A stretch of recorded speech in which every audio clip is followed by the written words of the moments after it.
I hear that steel ring-a-ling, ding, ding, ding-a-ling. That's right, everybody. Welcome back. Jim to my right, Mr. Ryan Muckenhern across from us, and it is time for our annual Holiday Cartridge Talks series. Ryan wasn't ready for that. This is a cartridge. These are the Holiday Cartridge Talks. Well, I knew we had decorated. I didn't realize this was part of the part of the lineup. Nothing with like the invite and the thing on the calendar and all. Guys, this is a special occasion.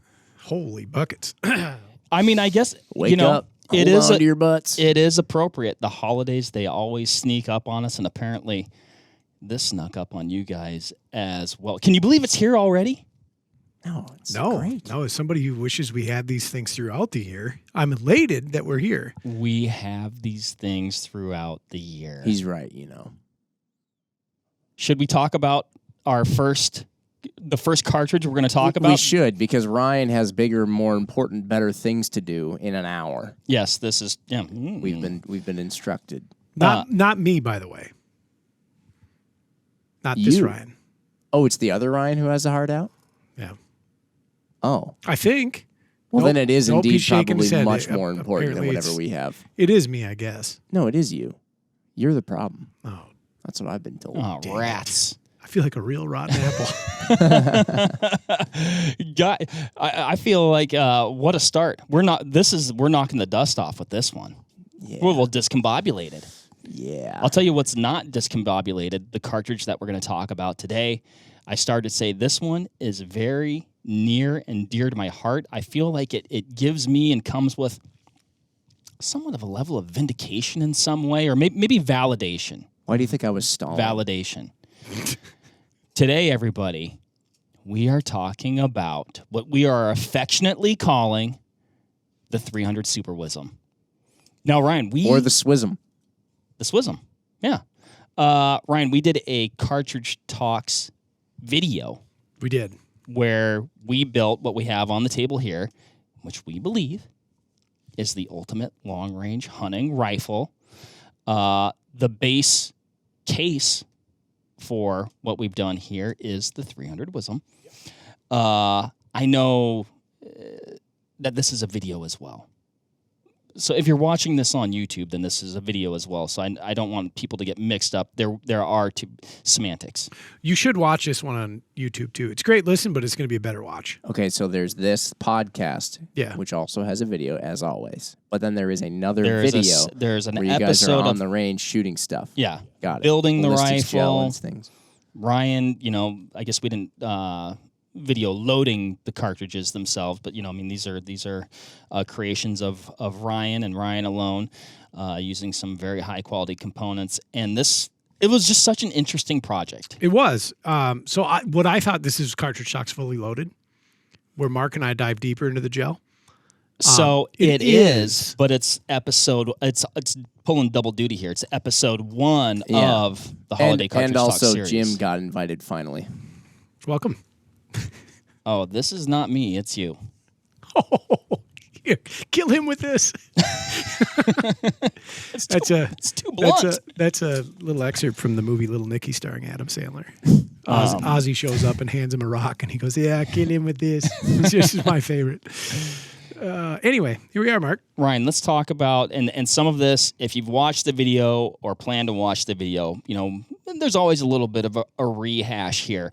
But the impetus for this entire project came from almost a statement in passing. Potentially could have been overlooked in a podcast that we did with the Barnes guys over at we're at the Conservation Expo. Best trade show. And we were talking about their bullets, and I think they knew that I have an affection for the 300 WSM, and they brought up that they had this bullet, a very specialized bullet, initially, I guess, designed for a different cartridge, maybe a different application, but just so happened to work very optimally with this case. Yes. So what you guys did, you wouldn't consider wildcatting. No, right? no. You've just taken because you didn't mess with the case at all. Nope. Factory case, Sammy Chamber. In some ways, not really. We kind of wildcatted the rifle a little bit. Well, because you guys, we took an unconventional approach with the rifle for this cartridge. Correct. That's what I'll say. There's some splaining need to be done, and I got because when you look at these two, they look different. These two cartridges on the table right now, they look so different that I cannot believe that in fact they could shoot out of the same gun. Oh, and famously, yeah, and that's strange, because the SWISM, as I'm calling it, perhaps just to get, if for no other reason than to get under the skin of our Texas fans out there. We do love you very much, genuinely. I mean that. Yes.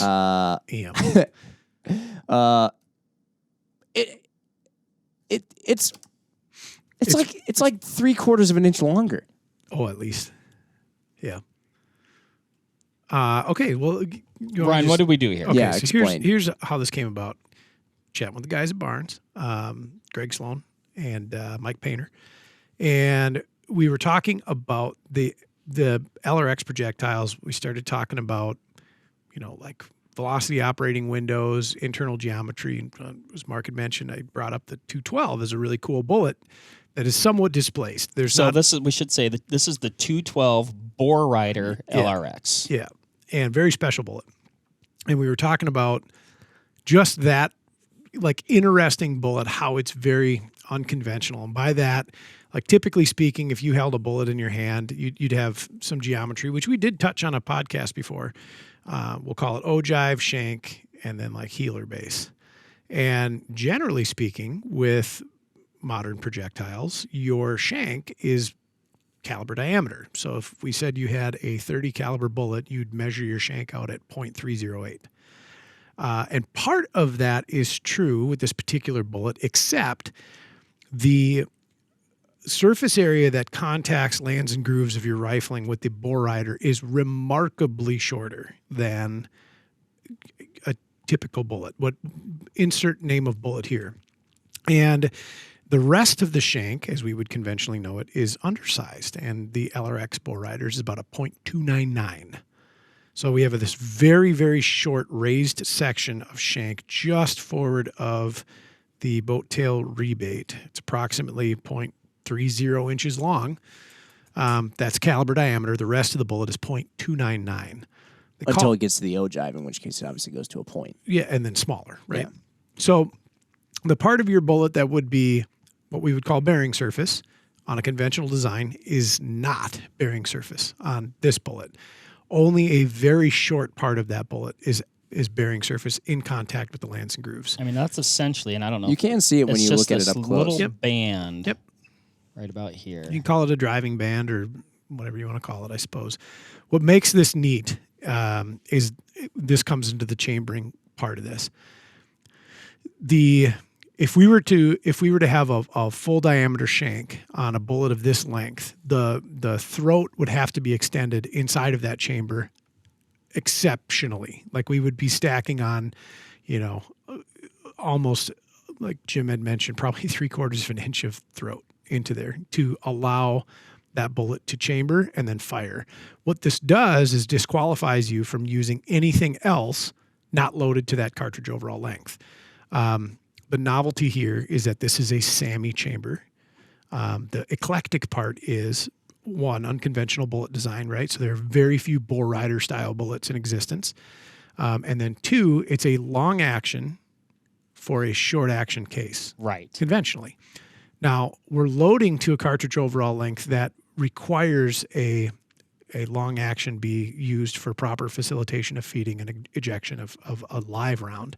Theoretically, I could load this in your short action rifle. Well, your Teak is technically a long action, but it's configured for short action. And I could single feed it and fire it and extract the fired case, but I could not extract a loaded case. Right. So we have a long action rifle set up normally for cartridges like 300 Winchester Magnum, 300 PRC, any standard or long action cartridge, feeding a short action case, which is it's super cool.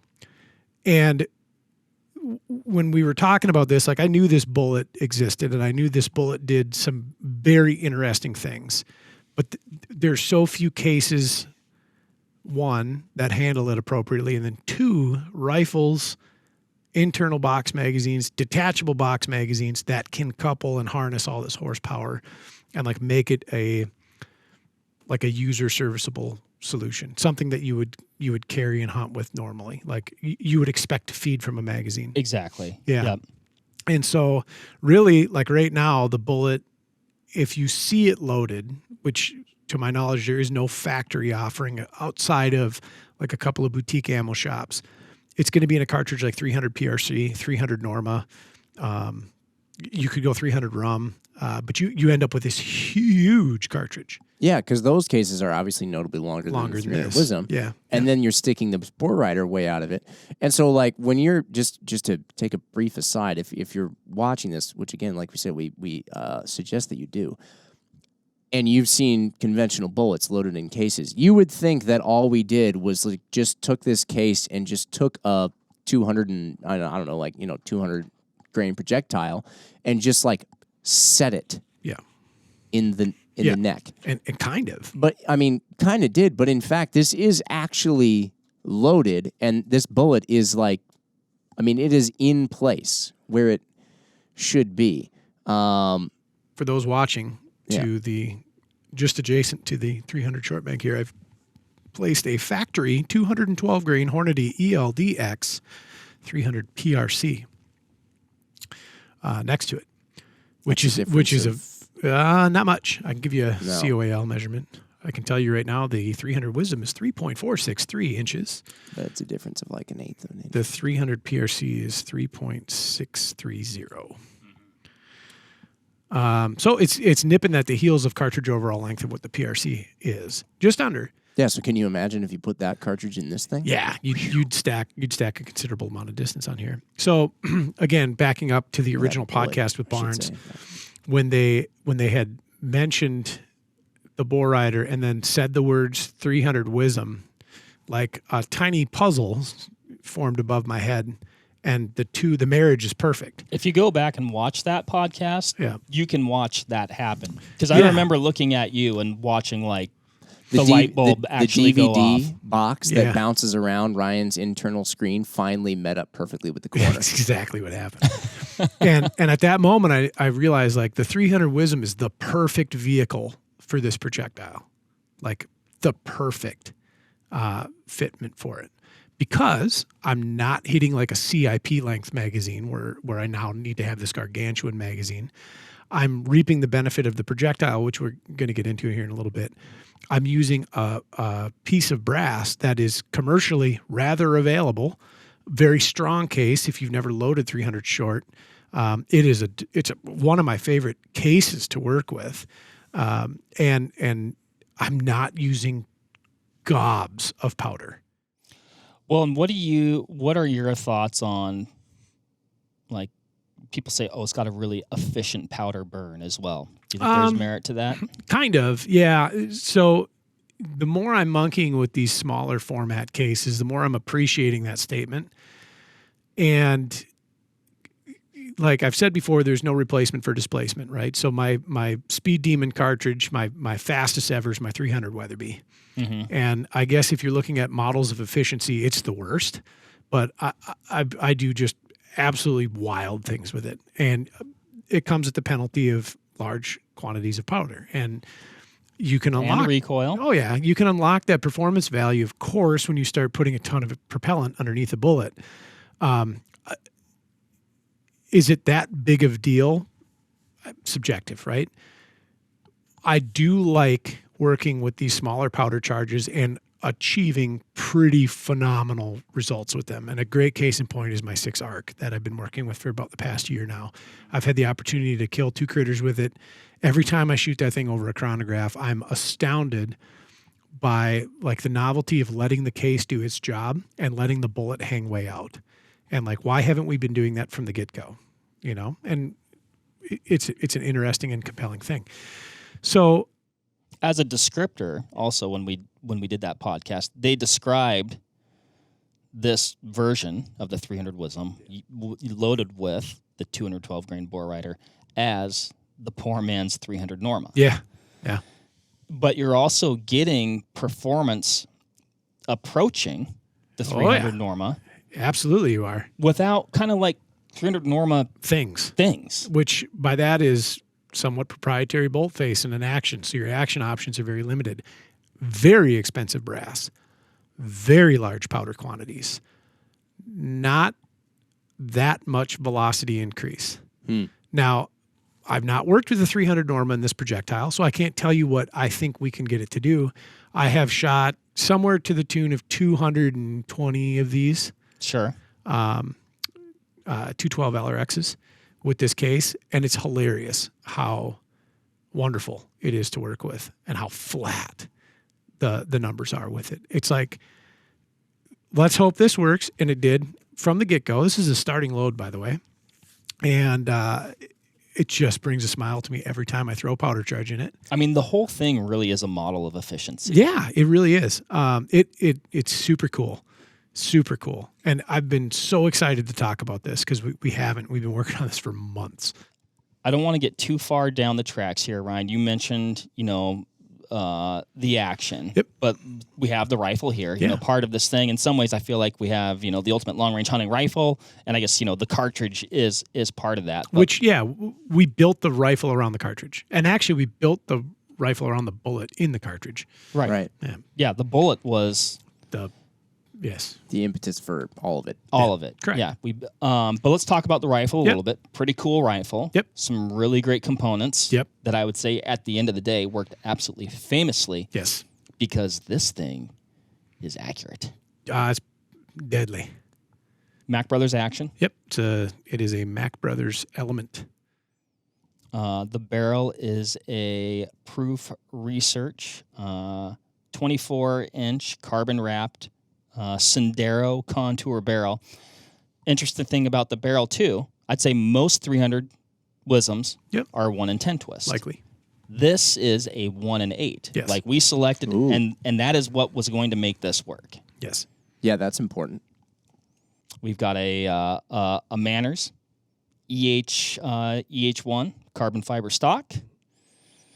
Got the old Vortex Razor HD LHT 4.5 to 22 by 50 on top, and Trigger Tech flat trigger. Yep. Got to Ryan? have flat. Ryan's really into the flats lately, I love them. Big flatty. Big flat guy. and I think that about covers it. Yeah, we don't have the suppressor in the bipod.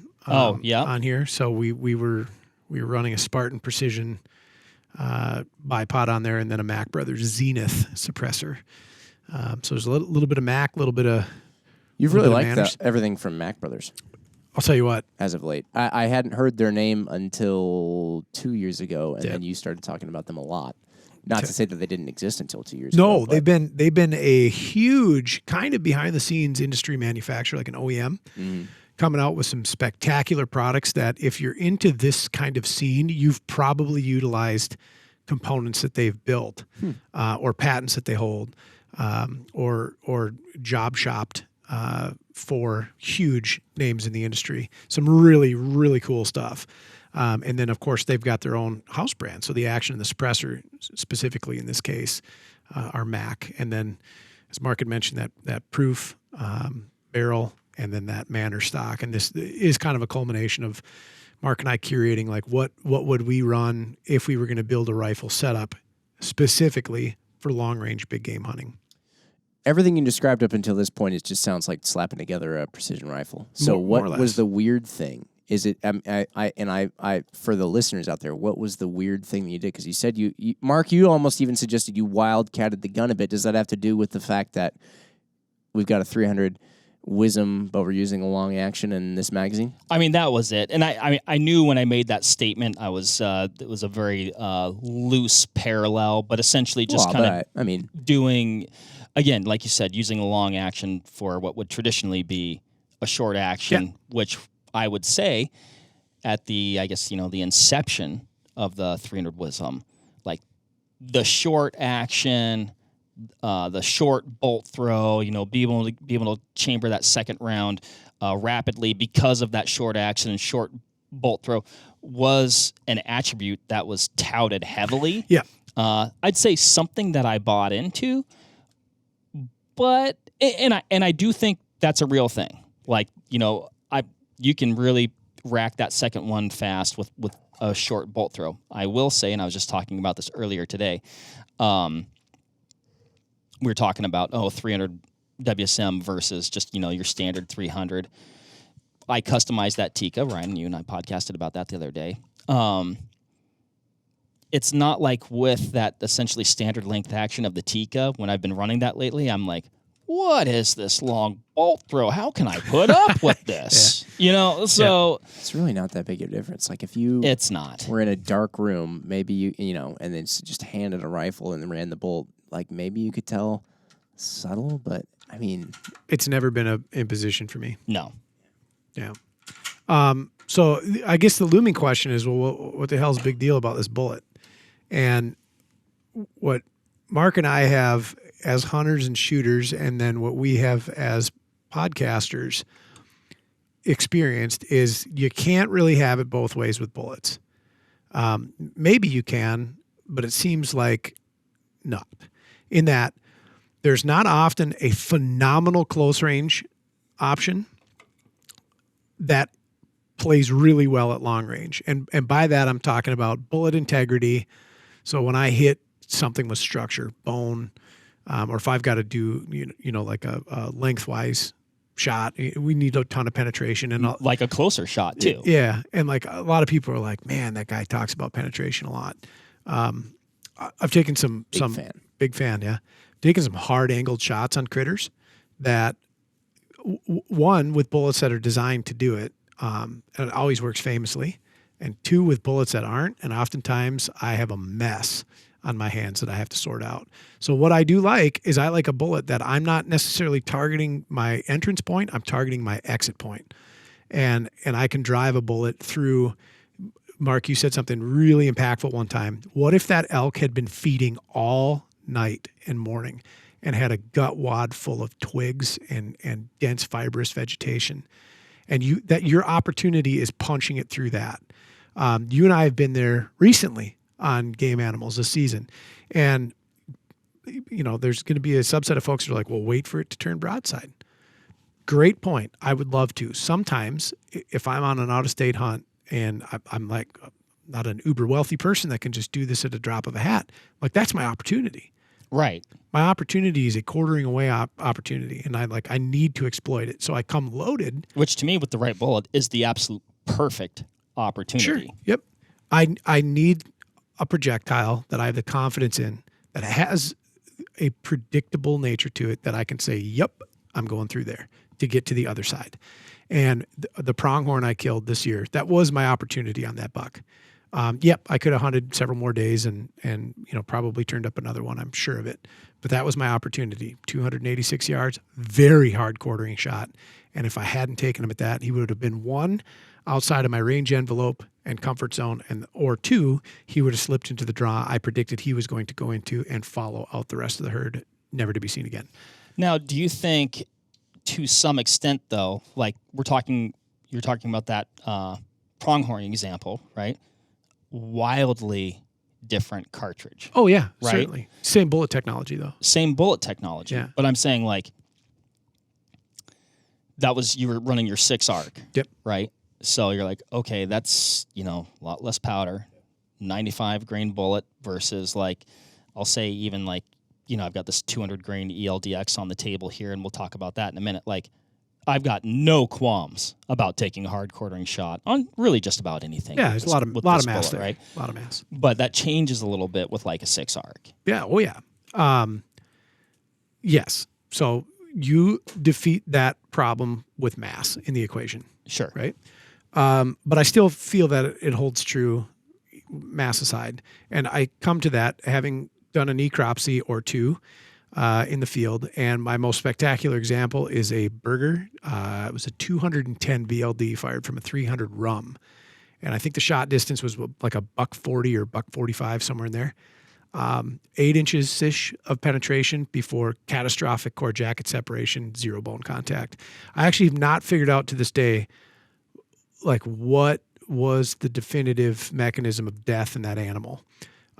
Never made it through the diaphragm. And it, again, hard quartering downhill shot, the opportunity the shooter had. Bullet entered effectively the backstrap, forward to the hip, and the jacket was recovered in the backstrap.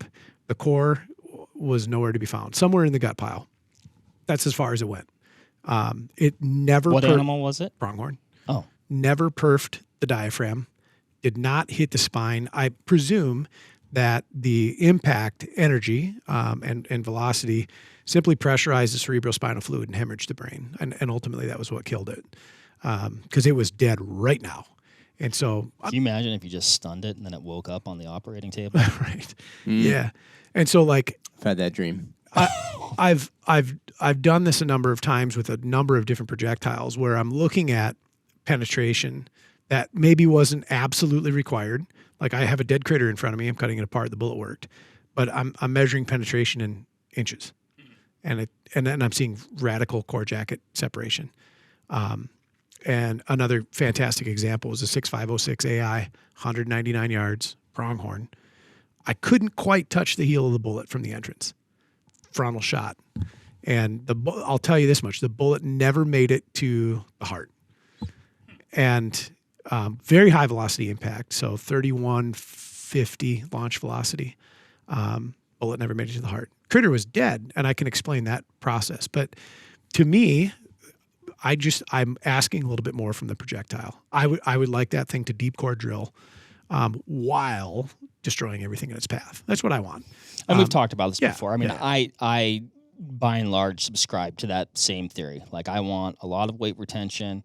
I want that bullet to track and be able to penetrate. Ideally, I get 2 holes.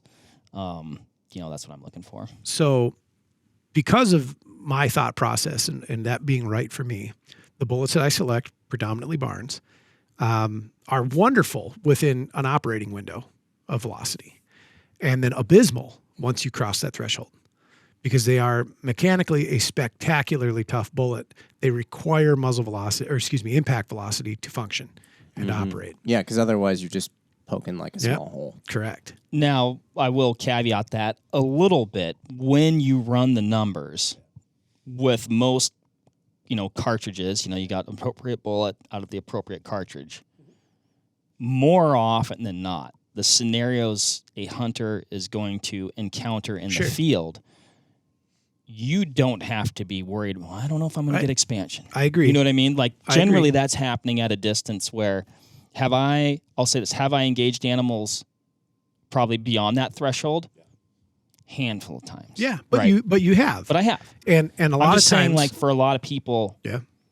they might not ever. You know what I mean? but- So I don't want people to, like, look at the numbers and decide if you need to worry about that. I Correct. guess. These are, I think when I'm making that statement, the 2 examples that I'm aware of with you is you were on an Alaskan moose hunt. So you have a considerable amount of time and money involved in that hunt, and your target opportunities were not fantastic. You were given one, and you had the right tool for the job, and you brought a moose home, and your Washington bear hunt. That was your opportunity. Both of them were long shots, and you came equipped with the right tools. If I were to extract the rifles and the bullets that you used and inserted my typical Barnes solution, Right. you'd be outside of that window. You wouldn't have had the opportunity. So there's the limitation of the projectile that I like to run, is I need a particular threshold of IV, impact velocity, in order to make the bullet operate.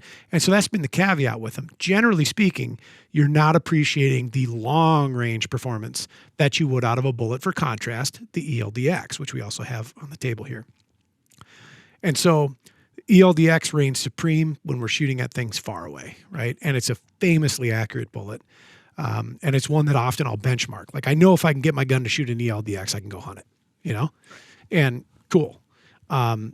Things I don't love about that bullet is what happens when I'm short distance and I have structure to shoot through.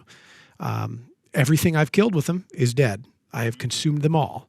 But I look at it and I say, I wish, and I had more integrity and I got better penetration or I got full pass through. And so it's always been one or the other with me. I either have all the penetration I want and the performance that I have come to absolutely and unquestionably predict out of Barnes bullets, but I know that my range window is more limited. Or I hunt an ELDX and I say, I know I can operate at these longer distances reliably, comfortably, confidently, but I have to be more particular about my shot angles and structure, potential structure impacts on closer distances. Enter this 212 LRX. This is the and option. Correct. Engineered to operate at a almost comically low window. Publicly, 1,600 feet per second. Privately? Privately, significantly lower than that, which is spooky. And this is to obtain 1.5 caliber diameter expansion, which is crazy.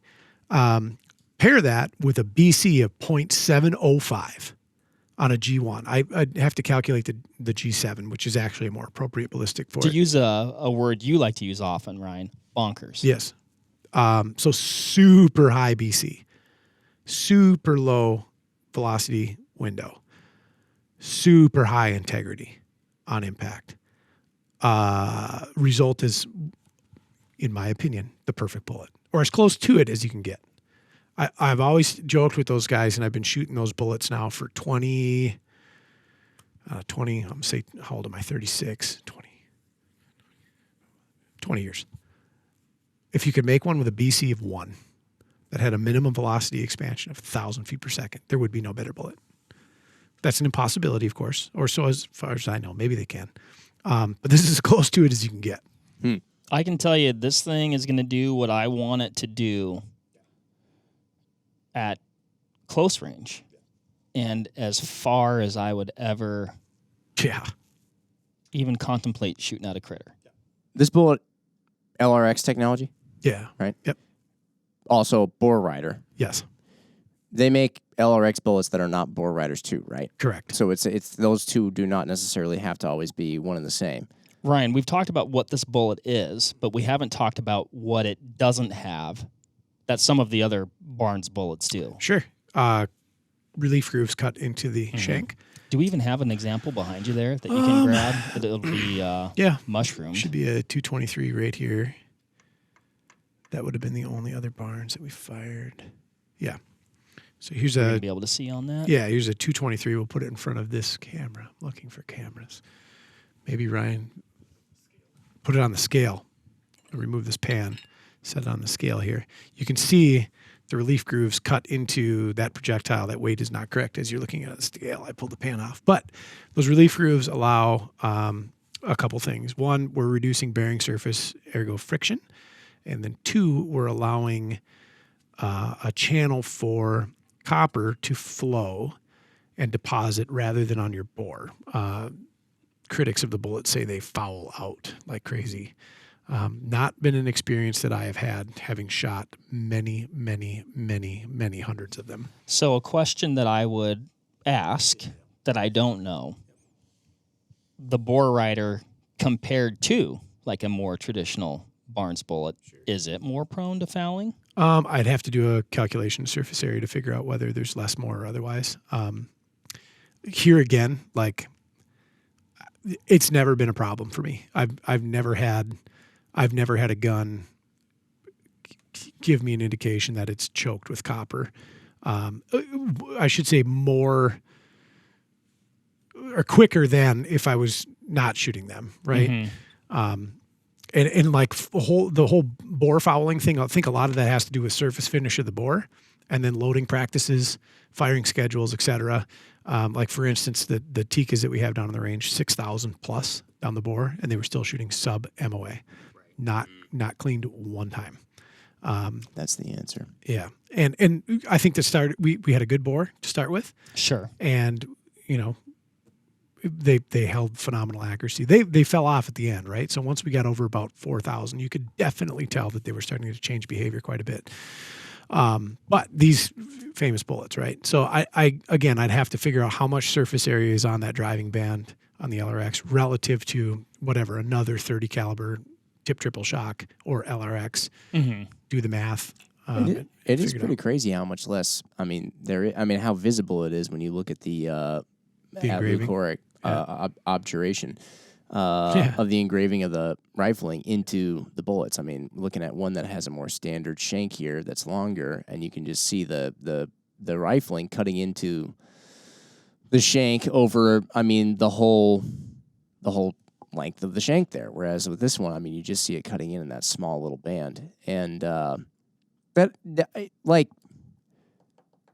why aren't they all like this? So I asked that question actually to Greg Sloan at Barnes just the other day because we were talking about this content and what we had found in our test results, and he says it's tough to do because you need to hit a diameter and a length, which is going to add mass, that then is still supportable by cartridge energy. So like a 6.5 bullet, for instance, diminishing returns. You're going to end up with this super long, heavy, super high BC 6.5 bullet, but like a Creedmoor is never going to drive it. And so maybe like a 6.5 PRC would be a more appropriate vehicle. When you say Okay. it's never going to drive it, now you're referring to case Yeah. Yep. capacity. Like what its potential is. So, and that's why. So now you're referring to why don't they do this with all what we did with the Super Wisdom with all cartridges? I'm asking first With the off bullet. just about the bullet. Why aren't all bullets like this? And- Oh, because wait, you're Yeah. saying because if you make a bullet like this, the only way it's ever going to get loaded is like this. Maybe. Yeah. There's another bullet that's out there. It's the Hammer Absolute hammers, which are really cool. They're a copper alloy bullet, neat design. And they are technically a bore rider. So they have an ogive diameter and then lead into shank that's smaller in diameter than a conventional bullet of same caliber. And then they have these narrow raised ribs on it. And I've done some loading with them, and they're super cool. They shoot really good. I have not had an opportunity to push them through something with a heartbeat yet, but to be tested yet, I suppose. They are technically a bore rider. They just go about it a little bit differently. So it's not new technology. Like it's been around actually for a long time. And if you want to talk about long time, I guess we can talk about paper patching, and technically that's a bore rider maneuver. But this is, I would say, probably the most commercial. It's some pretty modern paper Yeah. patching, Ryan. Yeah. We talked about, and maybe we're there yet, maybe we're not. We talked about, performance at close range and at distance. Yeah. We fired this projectile at both, and actually, and then this is a ELDX. 200 grain ELDX that I fired from my just regular, I guess, 300 Wisdom, 22-inch barrel, leaving the pipe at 27.85. And so we did that just to be like, okay, what's our baseline? Yep. And this was kind of like, okay, this is a projectile designed to perform at long and close range. Weights are somewhat similar. 200 versus 212. It's been shooting famously out of yeah. my 300 Wisdom. It's the bullet that I shot. Golly, what have I shot with it now? I guess I shot Deer, bear. deer and a bear with it. Yeah. So I also wanted to wait. We haven't weighed this yet. Yeah, throw it on We there. usually play a guessing game. Oh, I'm going to go with 166. Jim? I was checking my 308 muzzle velocity with a 17-inch barrel opposed to your 300 Wisdom. That's a valid excuse for being on your phone at the podcast table. Oh, I was shooting 130 grain projectile though, so that's vastly different. I was just trying to throw some shade at your 300 Wisdom for no reason. What's my guess? Was 200. It was 200. Started off there. There, give her.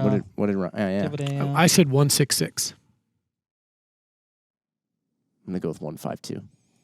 Really? I'm gonna go with 175. Throw it on there, Marco. 145. 145. And you know what? Damn admirable. Guy's got a scale for a hand. Yeah. Yep. So this was at 100 yards. Yep. In one of our, I guess, typical clear permagel blocks. Yep. this one, this is the 212 Bore Rider at 100 yards. You'll notice if you're watching on the old YouTube, it is missing a couple pedals, which those guys said would likely happen at those closer ranges. Yep. Still maintaining a substantial shank. The permanent wound cavity in the block was impressive. It drove deep. What do you think this one's at? Was 212. 178. 173. 180. Oh. 192.5. Oh. 192.5. Yeah. And so I'll say this, because it sounds like I'm saying that the ELDX is ineffective. That's not the case. No. I think when you get to a certain diameter and mass in these bullets, I really like what they do. And it wrecked that block. And I'll say this about the blocks too, because we learned something. Oh, yeah. This was a fun test.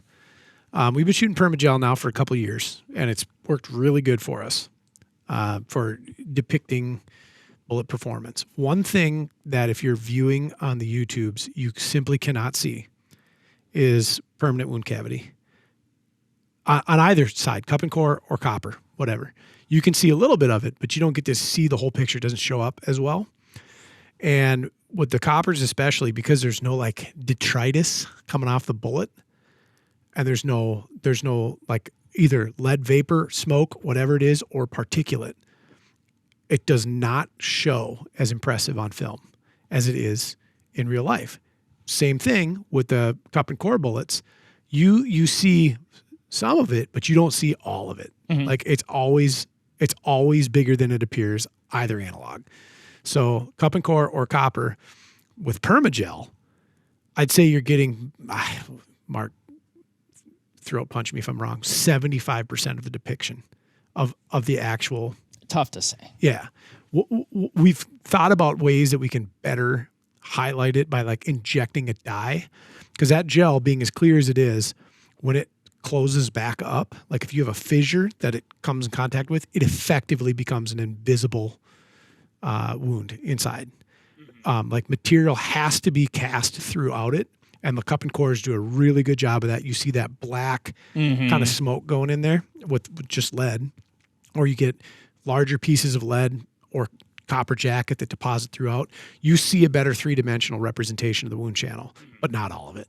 There's still more there. And sometimes, depending on the cartridge, this was a good example, it's like probably an inch or more in net diameter anywhere you go. I'd buy that. That's not depicted correctly. And then we learned something about Permagel at long range, which was really cool. It didn't work that well for what we were doing. I work that well at all. Explain. Now, I'll say this. If your goal was penetration, Yeah. we penetrated All of it. 3 40-inch gel blocks stacked end to end. And Ryan, I will say the bullets track true because we didn't get this on video because we didn't have the cameras lined up that way, but we actually hit the steel targets beyond the gel, activating the target sensors. And swinging the steel. It's as if the gel blocks weren't even there. So they almost have like a surface tension that's involved in the. So this was a cool thing. And unfortunately, like through the miracle of editing, it had to get cut out, or parts of it. Mark and I showed up to the range with 1,200 pounds of gel. Yeah. And as he said, 40-inch blocks stacked 3 deep. So many feet of Sounds like fun. I hope you guys had a lot of fun. It was We did have a lot of fun. Oh, that's good. Yeah, I'm glad you guys had fun. I feel like a real rotten apple. When I wasn't there. You should have come.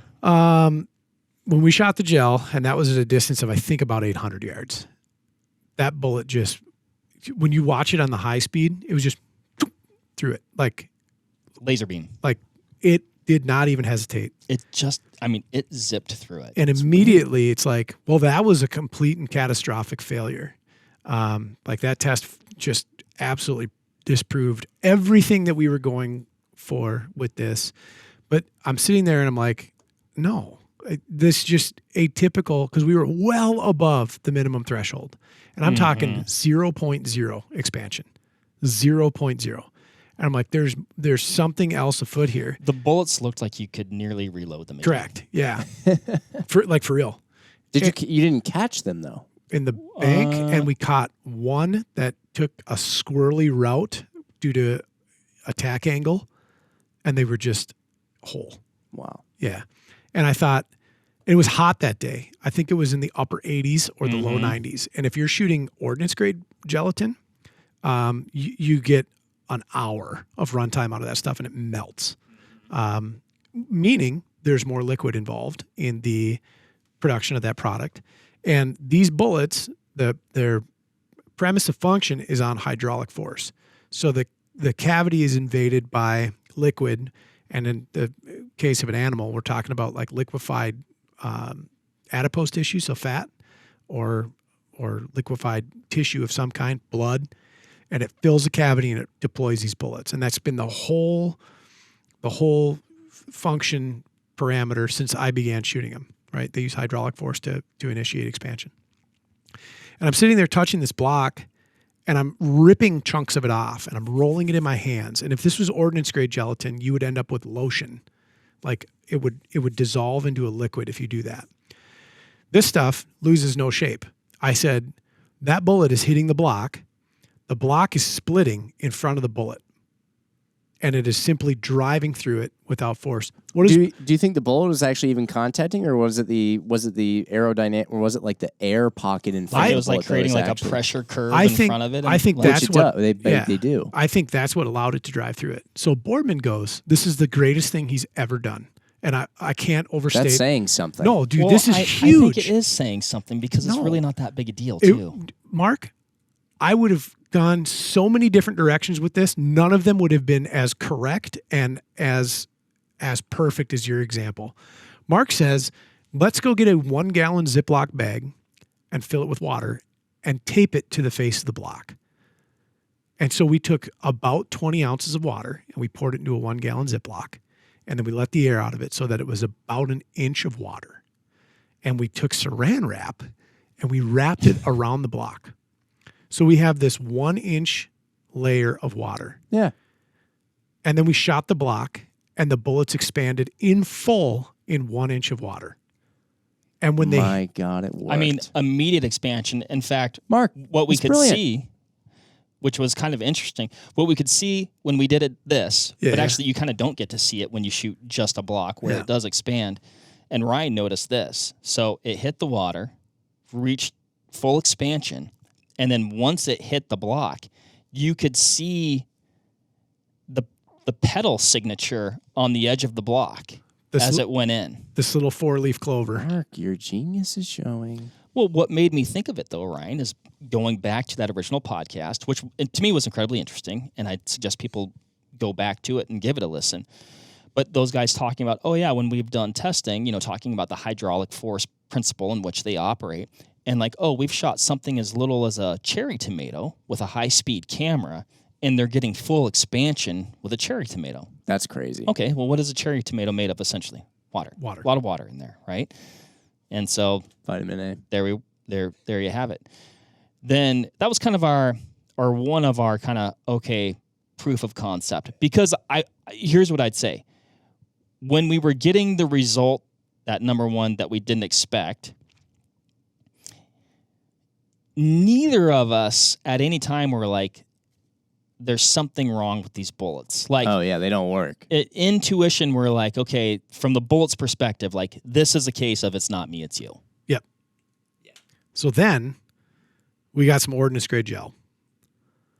Mark and I went out for a proof of concept test to figure out if this was even worth pursuing, or if we're going back to the drawing board, picking a new bullet of any variety and coming back. We stuck a 20-inch block of ordnance gel plus 1 permagel block as like a catch block. 800 yards, pulled the trigger, caught the bullet at the 40-inch mark. So full diameter expansion in the ordnance gel block instantaneously at 800, and I would say we had full diameter expansion at 2 inches I mean, in the block, you can see like the tip is lost essentially immediately. Yeah. as soon as it touches the block, and then full expansion.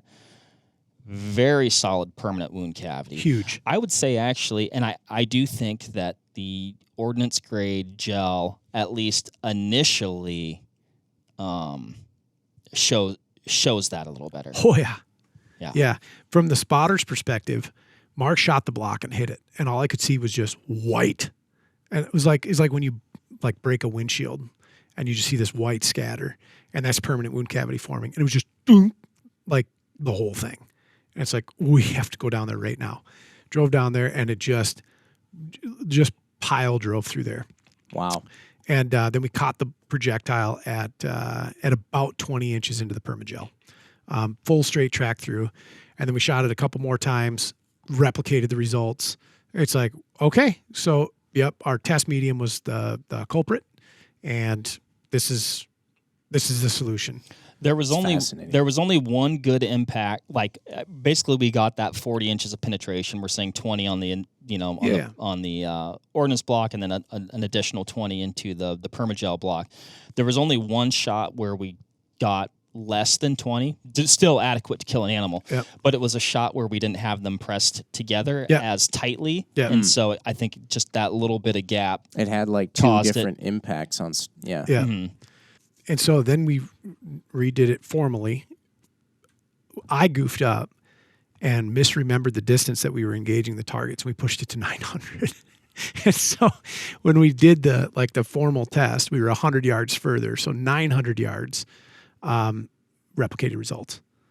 And so that's what's interesting though. It was the same amount of penetration. Yeah, like when you say replicated results, it wasn't like, oh, the bullet opened up and it did all the things. The penetration was actually the same. Yeah, it's about 40 inches. That's cool. So here's what happens at 900 yards when you hit an ordnance grade gelatin block with a 212 LRX bore rider fired out of this really cool 300 Wisdom. It really doesn't look all that much different from at 100 yards. No, and that's that predictable and reliable consistency that drives me up a wall with these bullets as being so much fun.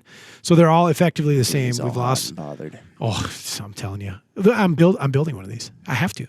Now, step aside from your 300 Wisdom fanboyness for a second. Is there any other cartridge that you feel that this could be done with? I was thinking about what you were talking about earlier, and I was like, oh man, we should do it to the 6-ARC, 6.5 Crew, but they don't have A bore rider. They don't have the bullet, but it also seems to me like the 300 Wisdom is in a nice spot with case capacity and the short action shape, and there's a lot that adds up to making it a good candidate for this bullet. Not that you couldn't do something similar, but this is a little bit of a perfect storm.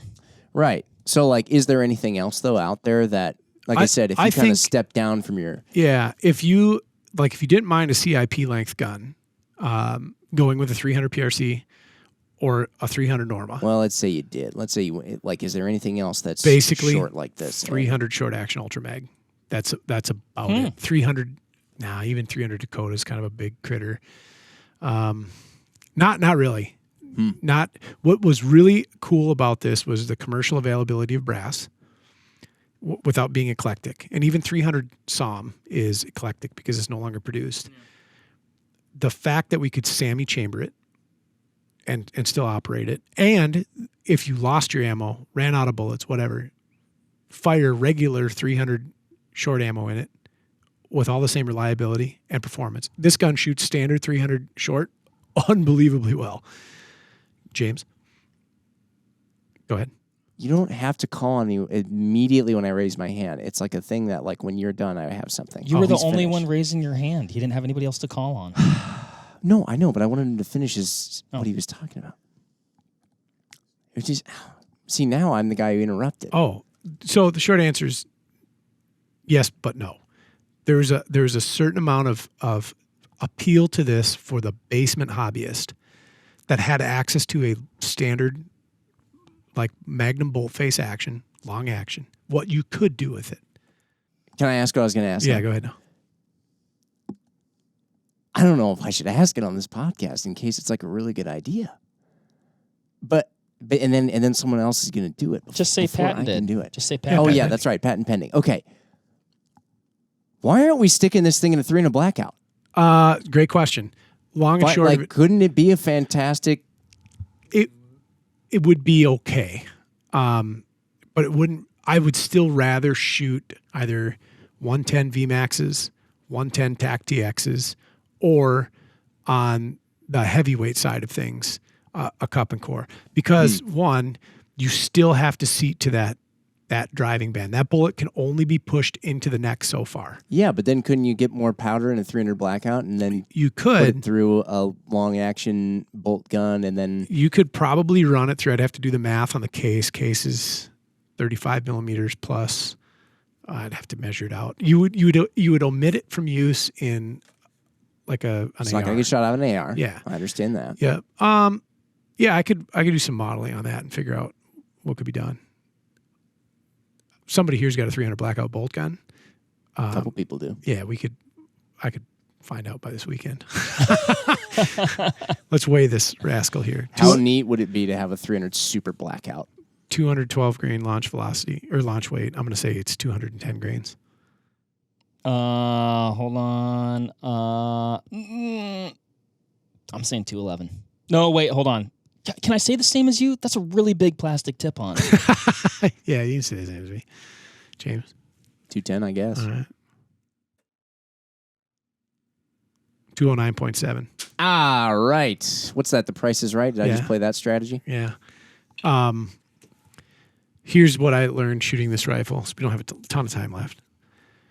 BC of 0.705. Hey, you know what? This Yeah. is the one you weighed, right? No, right here. That one? Okay. I'm just going to, Yeah. just because we have 3. See how consistent? 209.9 to 2/10 variance. And last but not least. You got your skin oils all over it now.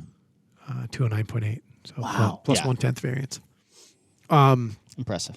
A BC of 0.705 on a G1. Bucks wind like crazy. Mark and I were shooting gusts in the 20s.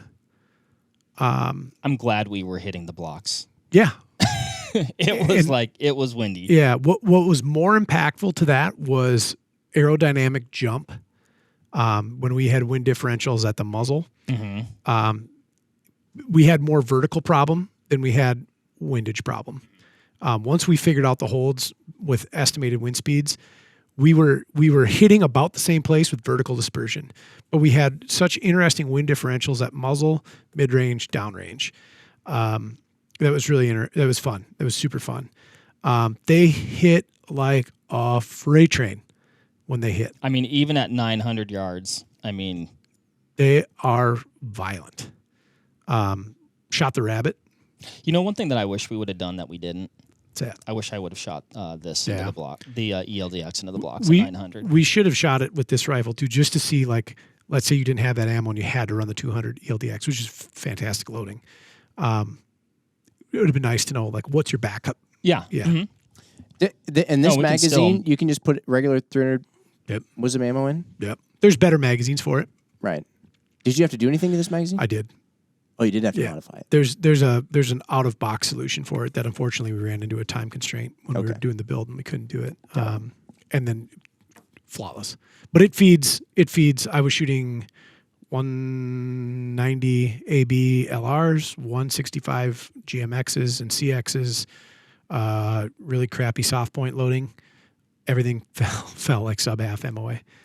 I do want to touch with a few minutes left back on efficiency and what this means is the quote poor man's 300 Norma. Can I just add one thing? Please. There was a part of the video that I thought was actually funny that I don't think made the video. Like you said, you were talking about a little bit of, vertical dispersion or whatever. And at one, I shot and I think I missed. And Ryan goes, hold at the edge of the table.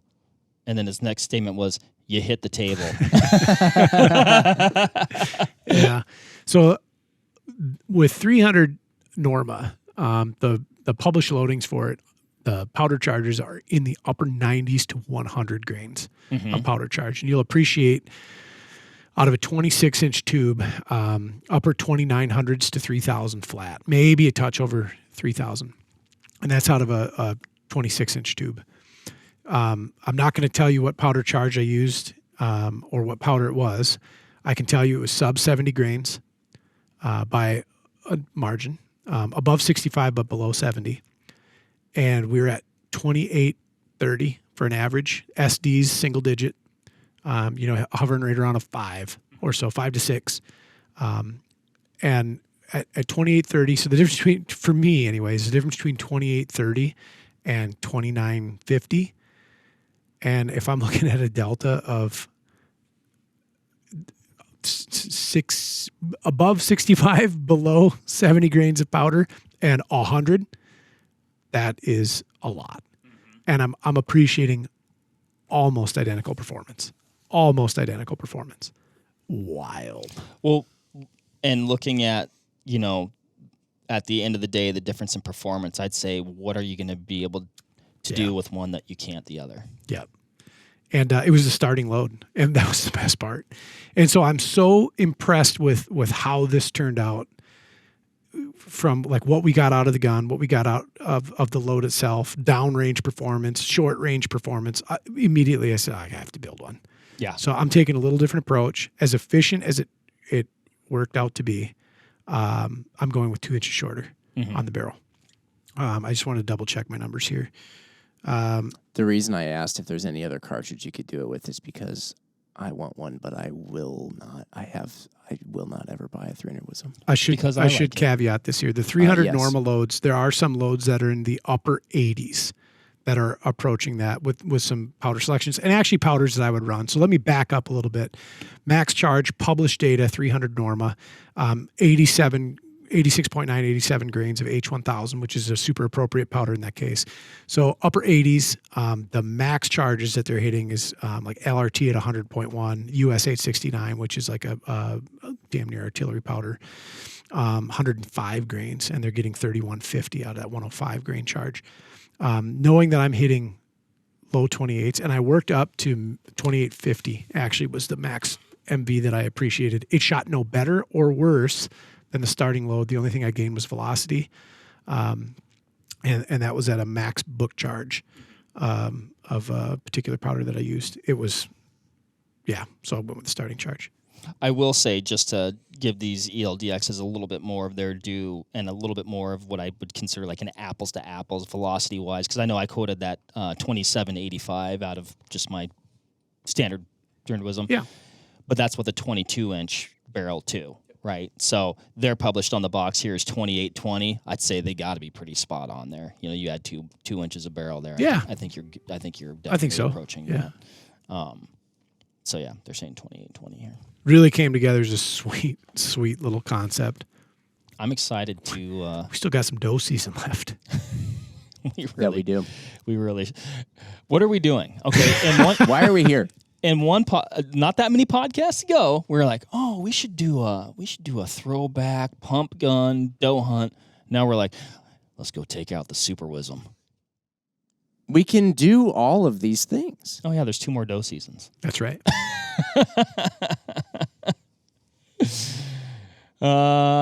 Cool. I could talk about this for 6 more hours. Did we leave anything on the table? Yeah. Other than the fact that we destroyed the table that we were. We did. Sorry, facilities. No, this was super cool. This is super cool. I find the whole thing to be quite impressive. And I think one of the coolest things is you're just putting the right puzzle pieces together, but they're all standard puzzle pieces. They're all easily attainable. Nothing is. Yes, that is. You're not doing anything fancy. You do need to load it. You have to be able to hand load. So easy to load. You were saying that. Oh, man. Seat to the top of the driving band. Done. There is that. That is nice. But you still have to load it. Right, Mark? That's why I have Orion. You've really given up on the idea of loading yourself. You just embrace the Ryan. I shot more 300 Wisdom in the past 6 months than I have any other cartridge in my palette. I think I'm somewhere to the tune of about 600 rounds of 300 Wisdom in load development. You guys are going to make me. You guys are going to make You me are go. going to do it. What I'm going to do is instead of just going with this, I'm going to go to school again. And I am going to become a ballistician, and I am going to develop a new cartridge. and it is going to be and literally the only reason for all of this, it'll be my life's goal. I'll lose sleep over it. I won't talk to my family. It'll just be to develop a cartridge that's better than the 300 Wisdom so that I can just rub your noses in it. I hope you succeed. I'll get one. Until then, I'm just so frustrated that it just keeps getting better and better the more we talk about it. To quote Marco from Truboya and Marco from upstairs, good luck. Good luck. Speaking of being excited about this, though, so Matt Peterson from Peterson Precision. So if you watch the video and actually a previous podcast we did with Matt, and Matt actually, put my customized Tika together as well. A lot of similar components to this one, just similar but different. Proof barrel, 22 inches, Sendero light contour, 1 and 9 twist, a little bit in between the 1 and 10 and 1 and 8. Different manner stock, obviously Tika base action, but some similarities there. Anyway, I brought that up just because I want to talk about it. Speaking of excitement, though, getting back to that point, Matt started talking about this project with like some of his customers and things like that, and several of them were like, "I want that." Yeah. There's going to be more of these out there. And I'd be curious to ask the listeners, after hearing all this, maybe watching the episode of Cartridge Talks as well, are you excited about this? You should be. Are you going to make one? At some time, Ryan, does this get so popular that we just buy these from Barnes in the box, rendering you useless, obsolete? You wouldn't. I'd still need you. I don't think so. You don't think so? No. That's just hopes and dreams of mine. Yeah. And mine alone. No, I mean, it makes sense to me. Like now this cartridge really comes into its own. And it always has been. It's a great cartridge, but that 2.80 COAL is tough. It's tough to beat that. Or to change that thought process. So I cannot wait for the parts. What if we theater. get 10 likes? Then do you think they'll do it? 10 likes, Mark gets a suppressor. Yeah, maybe. I mean, we can chat with the guys over there. Just need a gun. It needs a factory gun. Does this project breathe new life into this cartridge? It does for me. Do we start seeing production 300 Wisdoms with 1 and 8 twist barrels? It does for me. With long actions. Yeah. Long action, short mags. I don't know.